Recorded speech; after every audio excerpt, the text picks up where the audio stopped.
这个视频咱们一起来做一个枣糊卷儿，松软香甜，枣香浓郁，做法还简单，比红糖馒头更好吃。大家好，我是老莫，喜欢的朋友记得点赞收藏起来。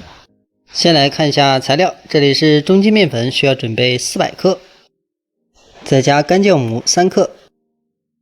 接下来准备红枣糊260克，这里的红枣是70克，然后水呢准备的是210克，放在破壁机里面打一会儿，给它打成这样的细腻状态。记得这个红枣要提前用开水给它泡一下，把脏东西给它泡掉，然后再打出来，像这样直接和面就可以了。其实这个呢，最关键的是一定要把红枣糊给它打得越细腻越好，这样做出来之后，它的口感呢就会相对比较好。还有一点要提醒大家，像这种糊状的液体呢，咱们一定要慢慢的把它加进去，这样才能更快的把面和匀。然后呢，咱们把这个面团取出来之后，放在案板上继续收一下，把表面的粘度给它去掉，相对均匀一点，揉成画面中这种状态。然后呢，直接就可以包起来进行第一次发酵。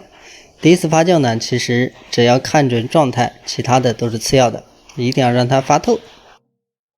这个面团就已经发好了，咱们直接打开，大家可以看一下，它明显呢比开始的时候大了很多。接着在案板上稍微补上一点粉，因为这个面团呢也不是很软也不是很硬，干粉撒多了呢影响它的硬度就不好了。然后咱们揉面比较简单，直接像这样两面去压，把这个大部分的气体给它压出去就可以了，完全不需要反复的折叠去揉它。此时呢，这个面闻起来是枣香味特别浓的。接下来呢，咱们直接用擀面杖像这样给它擀开。这个面之所以不需要揉面，是因为咱们前期和面的时候呢，这个水量呢并不是很多，稍微有一点点偏硬，咱们直接擀呢就能把它擀得很光滑，所以过度揉面就没意思了。然后咱们把它完全擀开之后，就像画面中这样，接着呢，咱们直接在上面抹上一层油，这个油量不需要很多，只需要把这个油分每个地方都抹到就可以了，因为它只是一个简单的分层。如果说这个油量太多呢，它太滑反而不容易操作，所以呢只需要把它抹匀，表面上有一层就可以了。做其他花饺也一样。接着咱们需要在表面撒上一层干面粉，主要是固定它的位置，不要让它到处乱跑。撒完之后，咱们接下来把整张面皮拿起来，像这样给它对折划一下，然后从一头开始卷。卷的时候就是要给它卷紧，不卷紧这个效果就不好看。大家可以看一下，咱们卷好之后呢，表面还是一个光滑的状态，然后调整一下粗细。接着呢，咱们需要把两边多余的这一点点给它去掉，就是为了保证它能够均匀。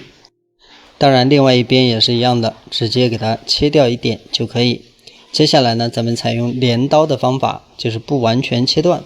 切到一半的地方停下来，然后呢，咱们镰刀大概切个6到7刀，直接切断。大家可以看一下，全部切好之后呢，接下来还需要处理，咱们把这个面稍微的往里挤一点点，然后呢，稍微给它修整一下，这个状态就可以了。千万不要过度用力，因为过度用力，咱们切这一刀呢就没意义了。所以说呢，稍微修整一下这个状态，就像画面中这样就可以了。包括其他的也是一样，反复的调整一下就可以。整理完毕之后，接着呢排好，直接用保鲜袋盖起来进行第二次发酵。